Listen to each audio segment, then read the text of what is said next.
everybody, and welcome to the Wench Bench, where friends sit and talk about fabulous fictional females and how their stories have influenced us throughout our lives. My name is Fonda. And my name is Alison. Alison is going to be talking about the women from The Craft, something I know nothing about. So as always, this will be a ride for me that we're going to have to keep concise because I have a meeting with my husband's mom in an hour and 15 minutes. Gotta love the in-laws. That's all good. It's like a 90-minute movie from the 90s. Oh, a 90-minute 90s movie. Theoretically, it should go pretty quick. I'll try not to ask as many questions as I normally do. It's all good. My notes are like substantially shorter than they usually are. Good. It's mostly just like, how do you like explain how you feel about this character? Because I didn't feel like writing it down. So a little more off the dome today. For those of you who do not know, The Craft is a teen supernatural horror movie that was released in 1996. It was kind of a big deal in regards to getting a lot of young girls like into witchcraft. A lot of girls born in the 90s who like kind of grew up around that era. Quite a few of them who eventually did get into witchcraft talked about this movie because it was like before Mean Girls was Mean Girls, it was like witchy Mean Girls.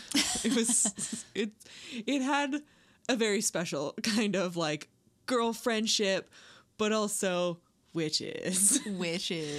The Craft was theatrically released in the United States on May 3rd of 1996 by Columbia Pictures.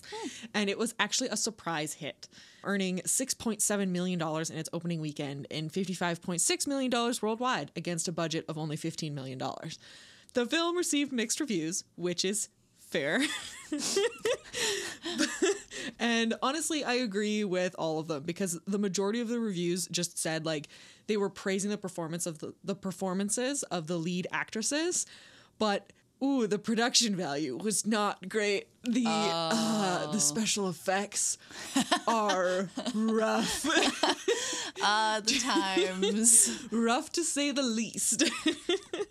And so with like kind of, and a little bit criticizing its writing. So like the inconsistent tone and kind of mixed political messages of the movie kind of didn't necessarily let it land as hard as it could have, but it still became like a cult classic. There's still tons of people who like, I don't care how shitty those special effects are. I don't care that it's a movie that simultaneously preaches female friendship while also being like, and also female friends suck. So it's a little dissonant, but I love it anyways because it's just a fun time. The film stars Robin Tunney, Fairuza Balk, Neve Campbell, and Rachel True as four outcast teens who together are able to perform feats of magic and witchcraft and witchcraft.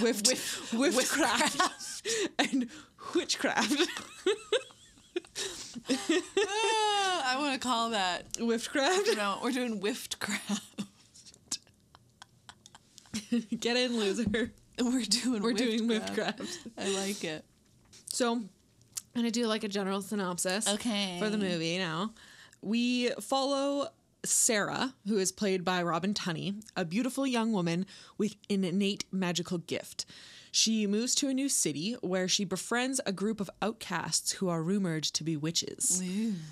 There is Nancy, played by Fairuza Balk, who is poor and lives in a trailer with her mom and abusive stepdad. Oh. There's Rochelle, played by Rachel True, whose reason for being an outcast is unfortunately just kind of because she's black, which we'll talk about. As one of the things that really makes you, when you watch this movie, be like, this is a 90s movie. So that's unfortunate. Yeah. But True did such a good job. Like, she's a great showing in this movie. Wish she had more to do. And the last one being Bonnie, played by Neve Campbell, who has horrible burn marks. And so those are the three reasons these girls are kind of outcasts, which is, high school's a rough time. Generally a tough place to be. Yeah, it still is. As a teacher, I can see. Yeah. It's not getting easier. I can't imagine. For many different reasons. I don't miss it. Ever. After seeing Sarah levitate a pencil in class, The other girls are convinced she should be their fourth to create a properly balanced coven, a person for each of the elements and the compass points. Sarah is hesitant at first, but a few events cause her to eventually agree. One of those things being popular boy Chris, played by a 90s horror movie heartthrob Skeet Ulrich. I was going to you were going to the setup was like 90s, and then I thought you were just going to say heartthrob, but you said horror movie heartthrob, and I was like immediately not going to know this person. Specifically because he was also the love interest in Scream, too, where Neve Campbell was the lead. So, okay. Yeah. A movie I've never seen, but good for the connection. One day we're going to talk about Sidney Prescott, and it's going to be great. Okay. Because Fonda hates Ghostface. We've established this. I do. I do. I hate it so much. I believe in our episode on Final Girls. Yeah. I hate it. Let's move on. So she goes on a date with Chris, and afterwards he spreads a rumor that she and him had sex on their first date and that she was bad at it because she didn't do it. And so he was like all butthurt about it and was being a dick, and that upset her. And so she's like, well, I want to get back at him, so let's go cast a little magic spell. The best way. The best way. But they also, in true questionable consent guideline 90s movie fashion, it is a love spell. Oh, okay. And it goes a little awry, as is the theme in many cautionary witchcraft tales that, you know, what you put out comes back 3 times, that kind of thing. Mm-hmm. They're like, let's just do this love spell, you know, and then I can like reject him and it'll feel good, right? And instead he becomes like obsessed with her in like an unhealthy way. And things escalate, which we'll get to eventually. Oh no. They also begin casting other spells, like one that made Rochelle's racist bully lose her hair, and another that made Bonnie's scars go away. Oh. And the most intense of all the spells that they cast is probably the one that made Nancy's stepdad have a heart attack. Oh. Which then resulted in them getting life insurance policy, and now Nancy has money, and her mom are now no longer living in a trailer. And so they all like made their lives better through witchcraft. Okay. But you know, it's not a horror movie if things go right. Yeah. Right? Yeah, can't have that. So the girls all start feeling powerful and confident.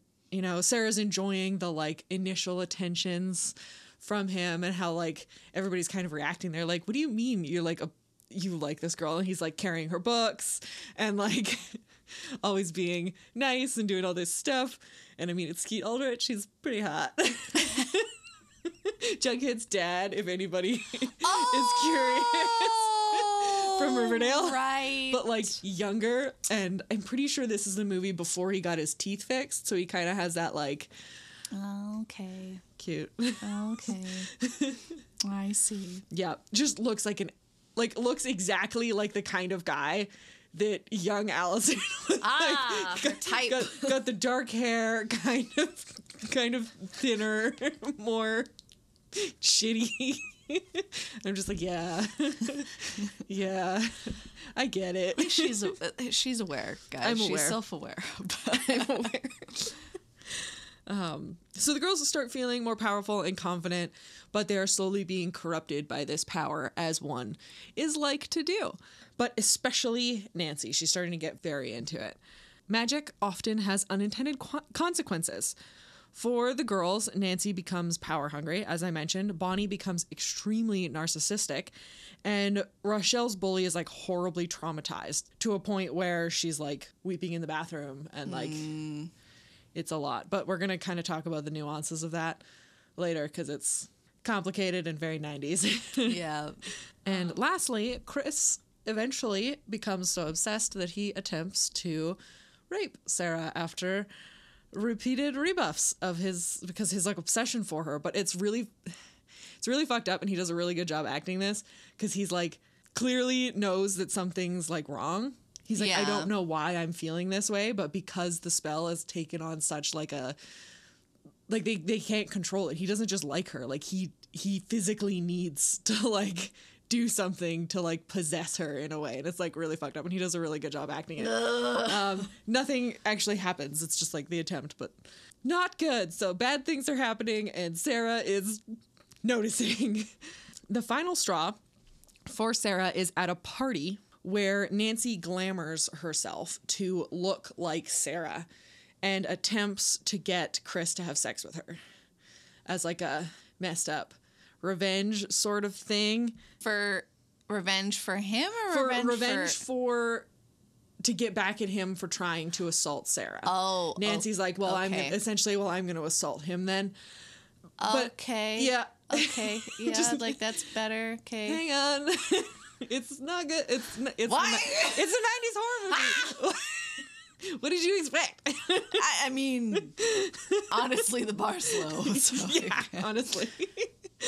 And then the real Sarah shows up, and during this conversation, she learns that Nancy had once had a crush on Chris and had unrequited feelings for him.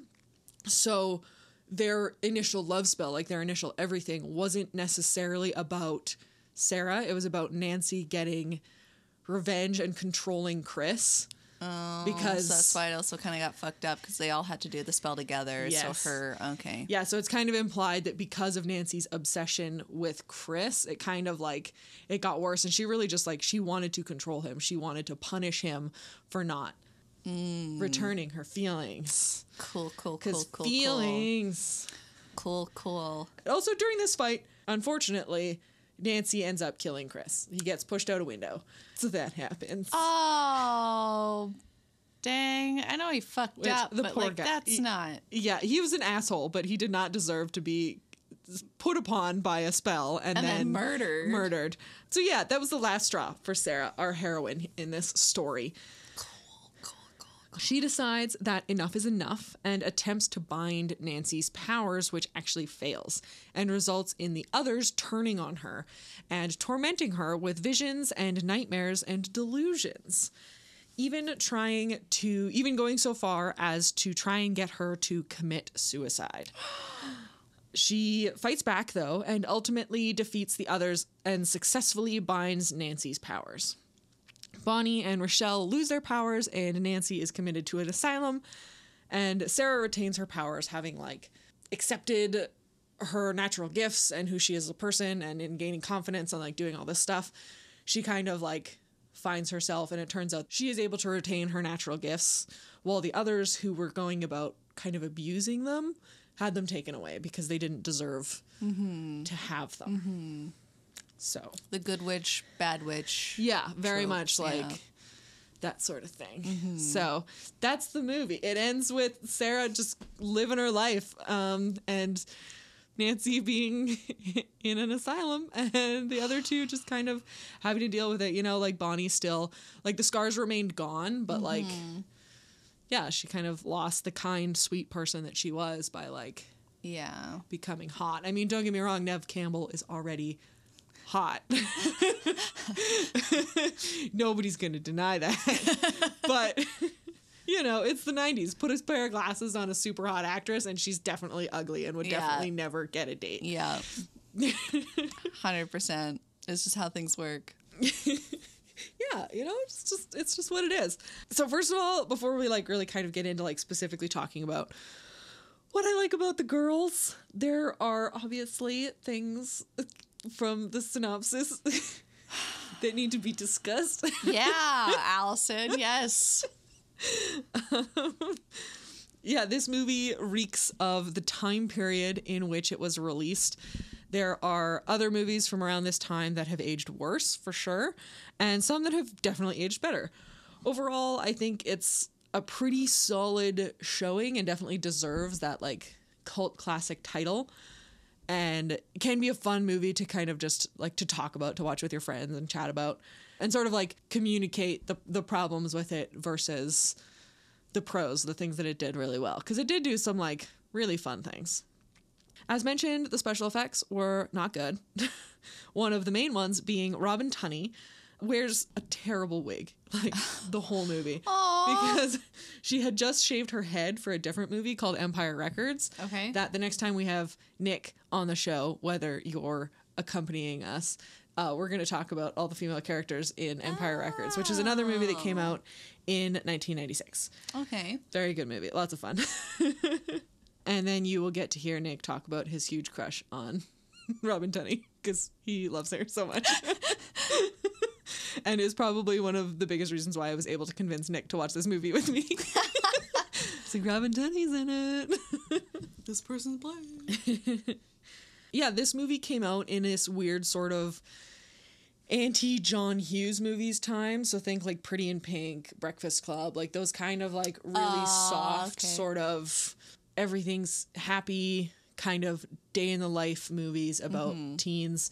And this was like anti that. It was very much like the Gen X revolt that happened in the like 90s. People just, they were hungry for movies that explored facets of like teenhood and life that weren't always talked about. Empire Records had a few things in there as well. Like they had like a whole suicide plot line in Empire Records, as well as like discussions of the concept of the false construct that is virginity and those kinds of things. Which, don't get me wrong, I don't think that Empire Records went in there and like, let's do a movie about like with a storyline where we deconstruct the ideals of virginity and how harmful it is to our world. I don't think they were doing that on purpose. Yeah. It happened. And then other movies like Heathers that were very like, it's not all pretty and pink. Haha, chuckle. Get it. I was like, get it. They showed like the more complicated friendships between girls, as well as allowing them to be mean and complicated. It's like, we're not just all girlfriends and we don't all just get along all the time, but also just because we don't get along all the time doesn't mean we don't still like each other. Yeah. Relationships are messy and complicated. They are. And for this movie, like, you don't need to have the magic be in there to understand the concept of like three outcasts latching on to like a new hot girl who shows up, who doesn't like the new hot girl who doesn't know she's hot and powerful. Yeah. Quote unquote, right? And she was their ticket to popularity or power in the movie. So it's like, it is a very direct metaphor that I think a lot of people can and did connect with. The movie touches on like suicide in a way as well, which a lot of movies, like suicide became cool in the 90s. After Kurt Cobain completed suicide, it was like a cultural shift around the topic, which again kind of like weirdly ties back into Heathers, which came out like years beforehand, where they were like talking about it in such like a flippant way. Yeah. Where it's just like, oh, well, like they died young and beautiful and it was tragic.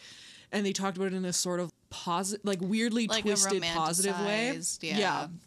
And so this movie, I think, has a lot of that in it as well. And it's very much a movie of its time. And for somebody who enjoys movies from that time, it's like, I really enjoy watching it and like kind of digging into all those things that kind of happened around that time, which is just like, yeah, unfortunately, that was the topic. To kind of end the discussion of issues that the movie has, but also tying into the girls, we're going to talk about Rochelle first. Yeah, please do. Because, you know, unfortunately, movies in the 90s didn't handle race very well. Shocker. I know. Big surprise. Yes. Sarcasm. It's such a catch-22 because they could have not put her in there. Yeah. But they also should have done better. Yes. Right? So it's like, she was the token black character, but she should have been given more. Like, we learned so much more about the background and the lives of the other three girls than we did about Rochelle. Like, basically all we know is that she's black. We know that Nancy's mom is like poor, as her dad died. She has an abusive husband. They have like alcohol drinking problems. Like, we get to see her and her family dynamic a couple times throughout the film. Same thing with Bonnie. We see her mom taking her to medical treatments to try and reduce the scarring and like the kind of the trauma and the things that went on in her life and how it's affected not just her as the character that we're supposed to focus on, but her and her family and everybody around her. Same thing with Sarah. We find out her birth mom died, so she's living with her dad and her stepmom, and turns out that her birth mom possibly had like similar powers to her, and so we learn all of this stuff, which don't get me wrong, makes sense. She's our main character. Yeah. But to then dive into the other two girls and not choose to dive into Rochelle and just give her like, well, she's black, so that's her bully. Like it's just a lazy, easy choice. Yeah. No, it's the same with like when they pick any kind of other character who could be the token this person. Like for a while it was like the token gay friend and like other things, and it's just like they automatically be like, we have them cool, check off a box, have them be a blank fill in the box sort of character instead of like trying to actually write a person. Yeah, and like True did a really good job with what she was given. There's been a lot of like interviews and stuff with her, and like she has commented on like how she wishes that they could have done more, but also it's a slow process working towards getting better representation. Yeah, like it does take time. Like where we are now still isn't perfect. No, but loads better than the 90s. Yeah, like the new one, because they did like a remake / sequel to it called The Craft Legacy, which was actually pretty good. Okay. In the new one, there's a character who's actually like chubby, like a normal sized human being, not like classic skinny. And then they also have, again, a black girl in the group, and they dive into their stories more equally. I find that they did a much better job of like making the four a little bit more like equally balanced while still calling back to the original in a good way. Very rarely do I suggest watching a remake, but The Craft Legacy was actually good. Like if you enjoyed the first one, I would suggest watching the second one. That's a lot of fun. Little like callbacks if you like it. So would suggest. But yeah, so Rochelle's bully was making fun of her. Like they specifically focused on the hair because the bully focused on the hair because she has natural hair. And so they were like, they're on the swimming team and she's just like really shitty about it. Like, oh, like how can you fit it all under the under your swim cap? Like just horrible things. And so then like the pretty blonde white girl with the blue eyes is like, oh. And then she starts losing her hair. And it's like, yeah, like that's traumatizing, but also it sounds bad to say that I would have liked something worse to happen because what happened to some of the other girls, it was worse. Like their repercussions were worse than, oh no, I hurt a racist's feelings. Yeah. And I made her sad. And then all of a sudden, one of the things that comes up later is like her then thinking about losing her hair. Rochelle thinking about losing her hair. And it's like, you could have done more and made it more impactful because genuinely didn't really feel sorry. I don't give a shit how much she's like traumatized and crying in the bathroom. She's horribly racist in this movie. They did a great job at making her racist. Did not do a good job at like fleshing out the character who was having the bad stuff done to her. Yeah. So I think that it could have been done in a better way, but it was the 90s, and, you know, having representation in writing rooms and listening to actors and input from people who have actually lived that experience wasn't really a thing. No, it was not. It's unfortunate, but we still got to know her as a character, and she was still really interesting to watch as a character. For example, in the kind of climactic scene when Sarah is fighting back, she scares off Rochelle and Bonnie by showing Bonnie herself covered in scars. So it's like you can understand why that would be scary to her. But then it shows Rochelle losing her hair, which like it just didn't really translate as the same type of scary. It's like I understand that I don't understand necessarily the connection of like black women to their hair, and it might have been more impactful had I been a person of color or had I lived that experience. But to make it translate to a wider audience, I just don't think that it was as like it didn't hit as well, right? Yeah. It was just kind of like losing your hair is a pretty standard horror dream for a lot of people. Yeah. It just felt like it just felt impersonal, I guess. Yeah, it didn't feel like it was direct to Rochelle as a character. Yeah. It just felt like this is a thing a lot of girls would hate to have happen to them, or like anybody that views their hair as a big part of them as a person, or like. Yeah, so I wish she had more. I still love her though, and yeah, she's still awesome. The movie would not have been the same without her, for sure. Next, we're going to talk about Bonnie. Bonnie is the one who's played by Neve Campbell and is definitely the one who I connected with the most as far as like, I'm Scary Spice or I'm Sporty Spice kind of connection, right? Yeah. Love that you're doing that in a horror movie, Alison. When there is a group of women that's like 4 women, everybody always has the one that they choose, right? That's fair. Like everybody has friend that they are. Everybody has the mean girl that they are or whatever. Like fair point. We all pick a Sanderson sister. We do? I don't know how much you watched Hocus Pocus when you were a kid. I watched it a lot. No. Sorry, no. I was Mary, the one who flew on the vacuum cleaner because I loved her so much and she made me laugh. I love that for you. I do.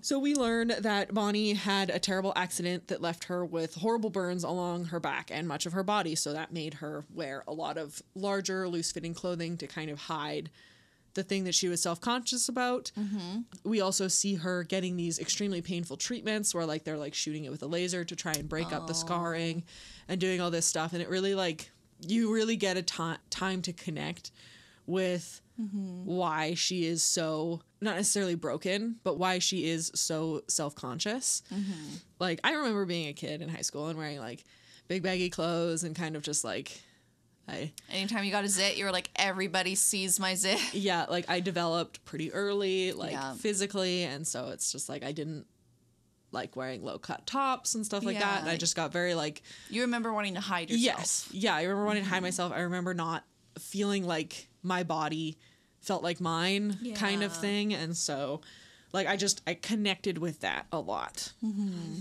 And when she does get the chance to like use the magic and to heal and gets the opportunity to become not just what she would have been had this accident not happened, but what society expects her to be.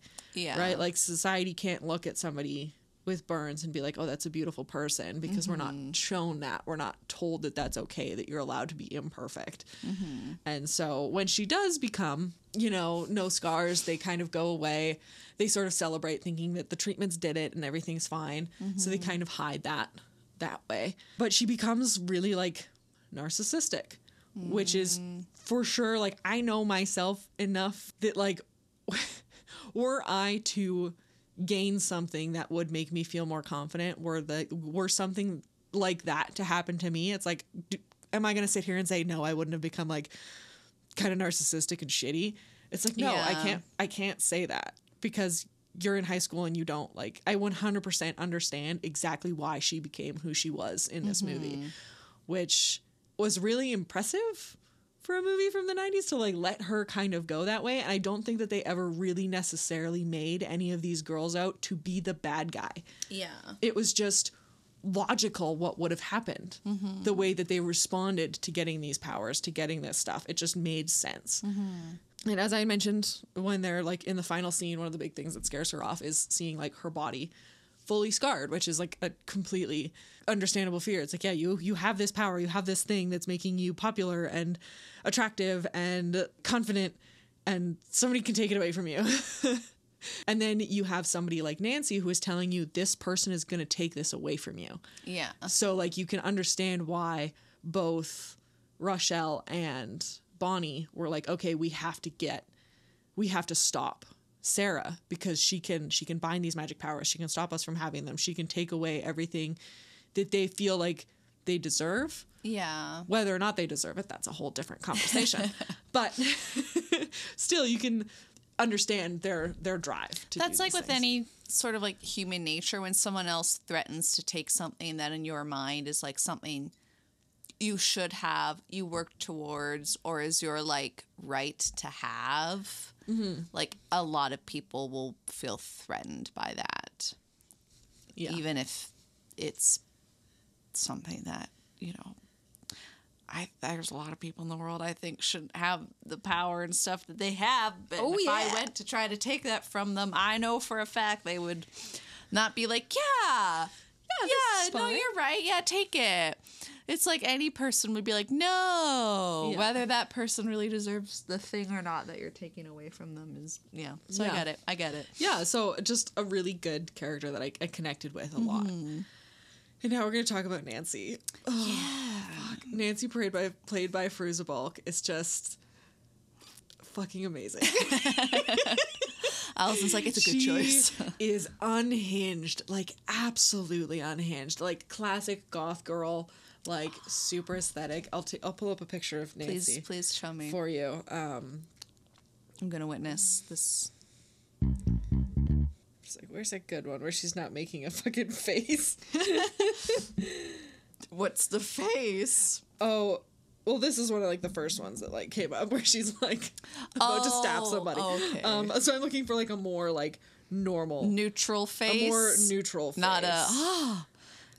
Or like this one, she just has the biggest, like her mouth is so big.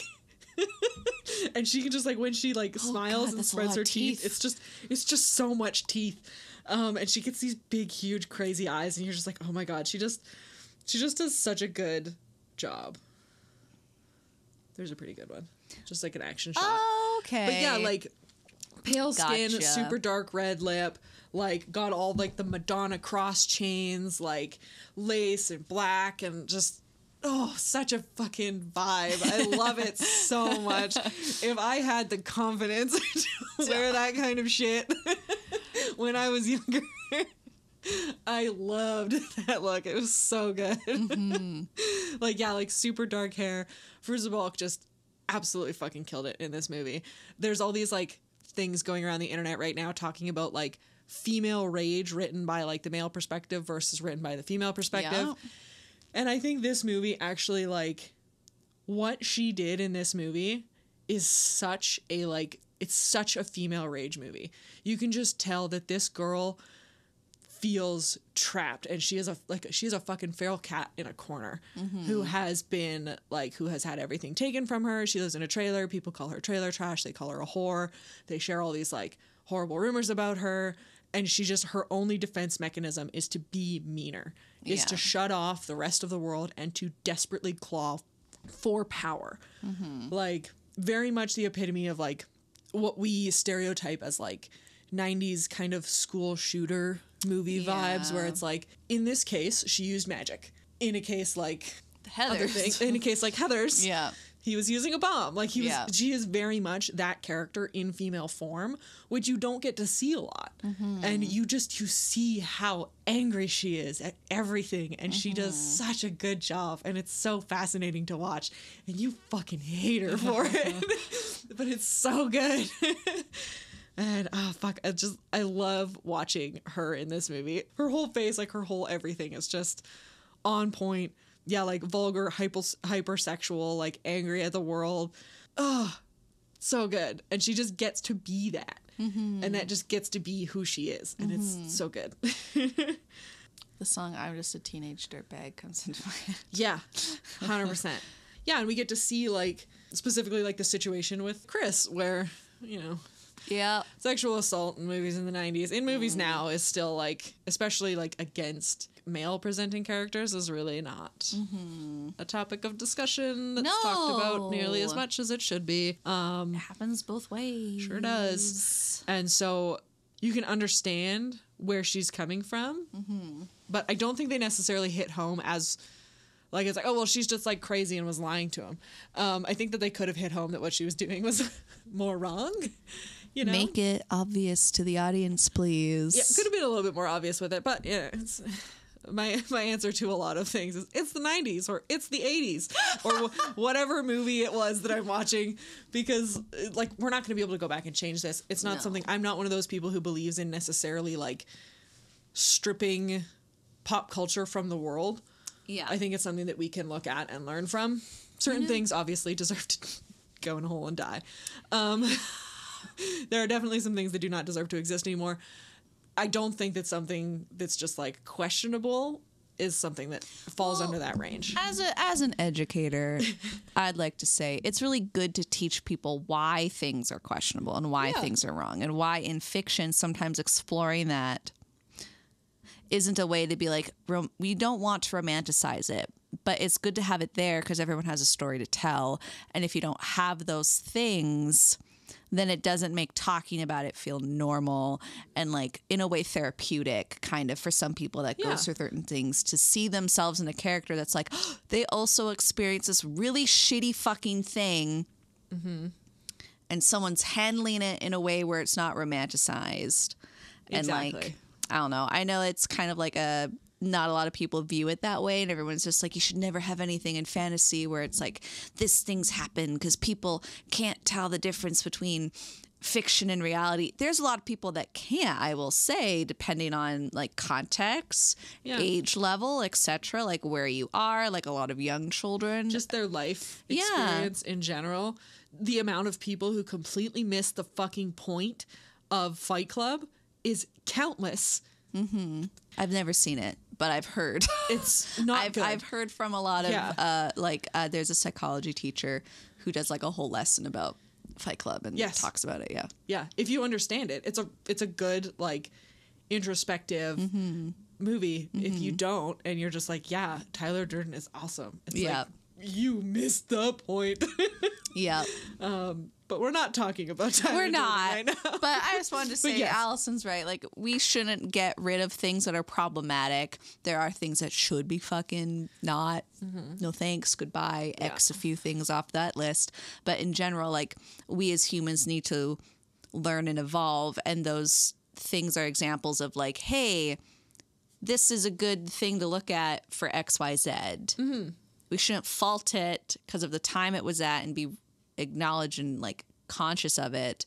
But and actually that's one of the storylines that I think the Craft Legacy did really well, is that they did like a similar storyline. They did a love story or a love spell kind of thing, and when the character did the love spell, the other girls, that's actually what like caused the split in the movie, is they found out that this character did this love spell, the one who was new to it, and the other three were like, what the fuck are you doing? That's super wrong. Like, you shouldn't do that. So that was like a big contentious point. And then she starts questioning it. It's just like, well, if it's a love spell, is it his choice? Like, and they really get into it, and they kind of, they face that in a way that I think is a lot more responsible. So that was one of the really fun, like, updates that they did that I think that they did really well. Because they did not, they did not examine that at all in this movie. Like, so, I remember a lot of cartoon shows that have love potions. And never in my head thinking that was a bad thing. You just don't. And then so. Yeah, so here we are. But she was amazing. Nancy was fucking awesome. Terrifying. And so good. And I love Nancy.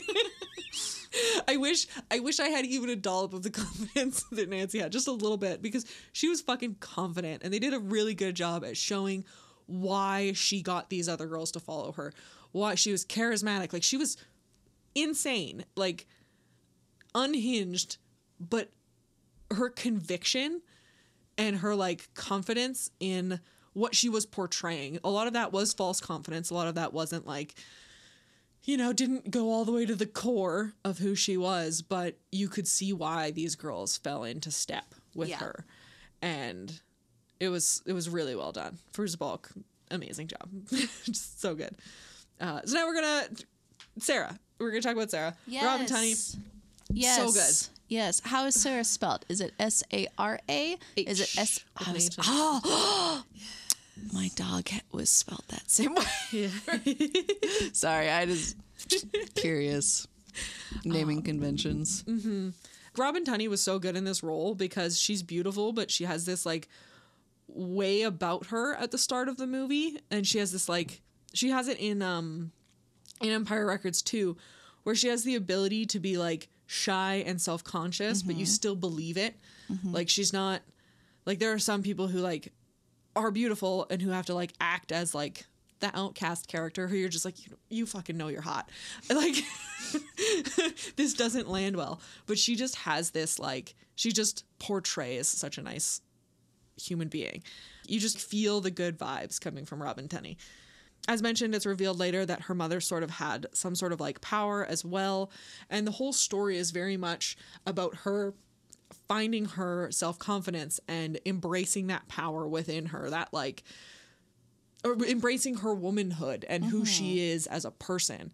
It's an inspiring story in that way that you're just like, yeah, like by the end of the movie, she doesn't need to be like protected and saved. She doesn't need these friends around her. Not that she wouldn't want friends around her, not that had things gone better that they couldn't have stayed friends, but she's like, yeah, like you guys were using me. And that's also something that happens a lot in high school, right? Like she realized that they were using her for her powers, and she's like, you guys don't like me.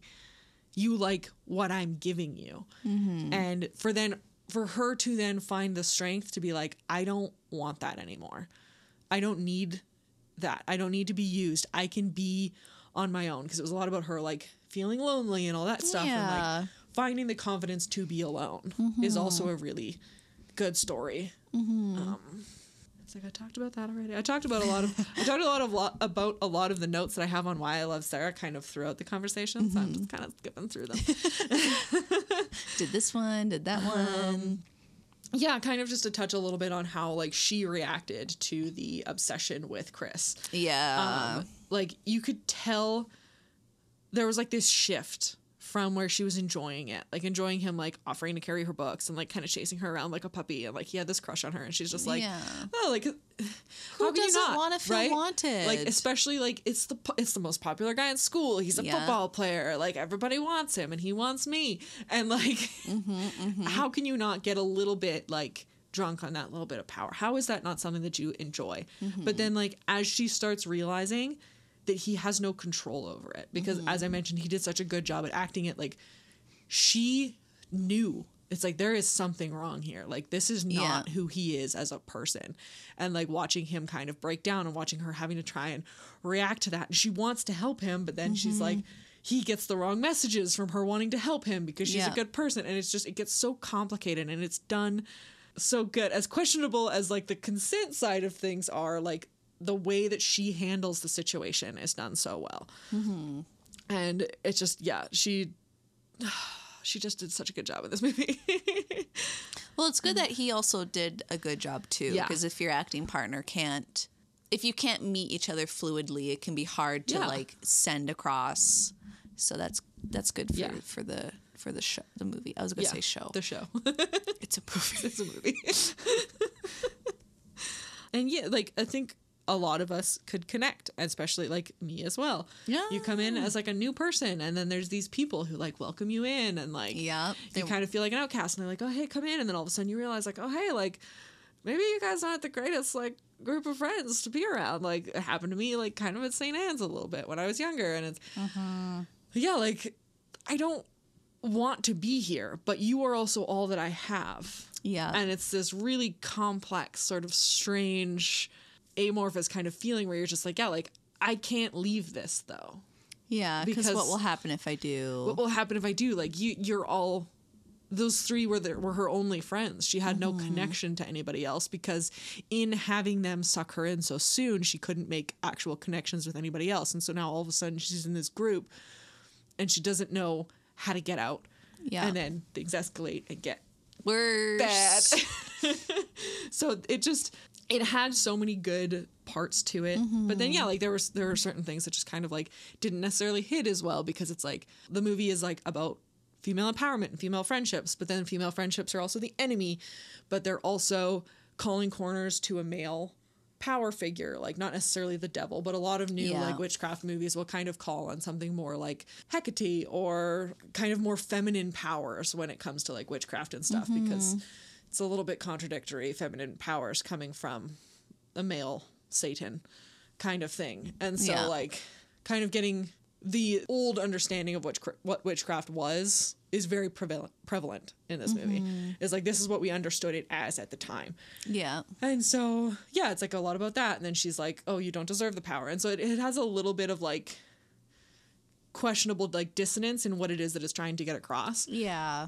But at the end of the day, it's a well done story about 4 women finding power and how each one of those very different women handles that power in very different ways. Yes. And for that, I think that it's really good. And I love all the all the women in it were just fucking awesome. And they did such a good job. Aww. Do you remember like Winx Club? Yes, I do. Do you remember? I can't remember the name of it. I think it was just called Witch, I think. But it was like another like cartoon. They wore like green, purple. They all had like a different kind of outfit, and they all had like a different power to them. I'm trying to remember. I know it was called Witch. Witches? No. Maybe witches? Fuck. We'll find out. It doesn't matter. It's not what we're talking about. But like, yeah, the 90s, early 2000s, there was a lot of like magical witch things. Harry Potter was also booming at the time, which, oh God. That's a thing. That's a thing. But that's ignoring a thing we don't have time for. No, ignoring it. But yeah, I think there's just something in like for women, for people who are female identifying, for anyone that's like in that realm of the world, like mystical power of that kind, not like wizard power where you're like, oh, I can whatever, if I study the arcane and draw circles and sigils, I get things. It's just like you have this thing and it's unexplainable, and like other people help you learn it. It's like a very like female thing, like your mom teaching you how to bake, or your grandmother taking you and being like, hey, like here's how you do a garden. And like the earth is always symbolic as like something that to do with like women and motherhood, that it's just like I can see why that was really popular for us and other people growing up, and being like, it was also a marker of you not fitting in at the same time. Yeah. Yeah. And like that is, and I think will always be like a difficult balance when it comes to any sort of media regarding like witches and witchcraft, is to play that balance of not having it turn into that satanic bad thing where it's just like it is dangerous for women to have power, but have it be like the power of femininity, the strength in feminine arts, not necessarily female arts, but in things that have been classified as feminine, in things like gardening, making tea, like things like that are all things that have been historically made less than because it is not something that historically men do. And so it has been devalued. It has been turned into and twisted into something that can then be viewed as evil, which is, I think, more of a part of why I have stuck with enjoying and consuming more like media and more history and stuff on stuff like that, because I do find it fascinating the way that something that should have been seen as something good for a community is then twisted. Like the Salem witch trials, like it's happened in history. There is proof that a woman with power is dangerous. And as much as like this movie had like one of the big like pitfalls is that it's like, well, this one woman is good. But all the other women who had power are bad. And it's like, so that's kind of, again, where it's like one of those things that's a little bit dissonant, like doesn't quite land the way that you want it to, or that you hope that it will in the future, which is still fine. Like it's a stepping stone. It's a progress. It's us moving forward. And I think it has value for what it is as a movie and as like a cultural moment. And it got me into this world that I enjoy. And witchcraft is awesome. And so it's finding your power in your femininity, whether you are male, female, whatever you identify as, finding power in something that has historically been told is not powerful, I think is a really good thing to try and do. I agree 100%. All right. And that is why I love the ladies of the craft. Yay! What are you excited about, Fonda? Jesus Christ. Not Jesus Christ. Sorry. Jesus Not Christ. Our Lord and Savior. Jesus Christ. This is a Dimension 20 meme for anyone that watches Dimension 20 and Brendan Lee Mulligan. I guess what I'm excited for right now is Adam and I are watching Ted Lasso. Oh, I've heard it's good. It's really good. It's really heartbreaking and like wholesome and enjoyable. And like I really like the writing, and there's a lot of stuff that I'm not getting because it's like British stuff, but it's nice because there's like the main guy is American coming to Britain, so like things get explained. But like we just finished one episode where like this optimistically happy, like very like ooh, everything's positive person finally gets pissed off, and I was like, like I was just taken aback. I love those moments. I know, it's so great. I recommend it for like anyone that just wants like a nice wholesome show.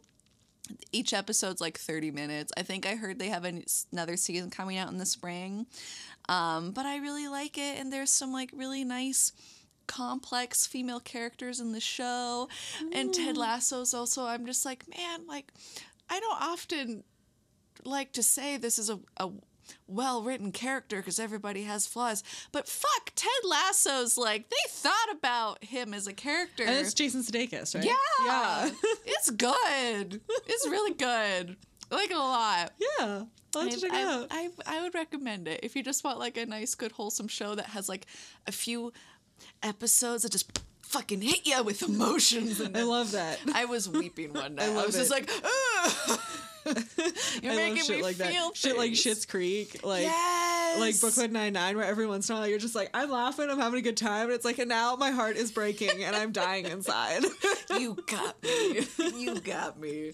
But yeah, that's what I'm into right now. And there's like other things coming up in the future. Alison and I were just talking about D&D, and so yeah, you know, love it. Things are good right now with content. Yeah. Wow, this has been a while since we've recorded, so excuse me as I read notes for the first time. You can find us wherever podcasts can be found. Please make sure to rate, review, and subscribe if you haven't already, especially on Spotify, because that's where most people seem to like listen to us. So if you're a Spotify listener, please, you can give us a rate and a comment now. Please do. You can also follow us on Tumblr, Twitter, Instagram, Facebook, and YouTube at Wench Bench Pod. And if you want to reach out, you can send us an email at wenchbenchpod@gmail.com. All the art for the Wench Bench was designed by the wonderful Tessa Joyce Riecken. You can find them on Twitter and Instagram at Werevile. I recommend their Instagram. They're in Japan right now, and every now and then they do cool little like stories, like a stray cat wandered into a place they were staying at and just like hung out, and it was really cute. But thanks for listening. And as a reminder, into the new year, we're still just doing like one episode a month, just with like our scheduling and other life overtime things. And life. There's a lot going on, and we don't have a backlog anymore. We super don't. So until that happens, enjoy us once a month, please. Enjoy us whenever we show up. We do this for fun. We do not get paid. Super don't. If we ever do, you will know. Yes. Thank you. Bye. Bye.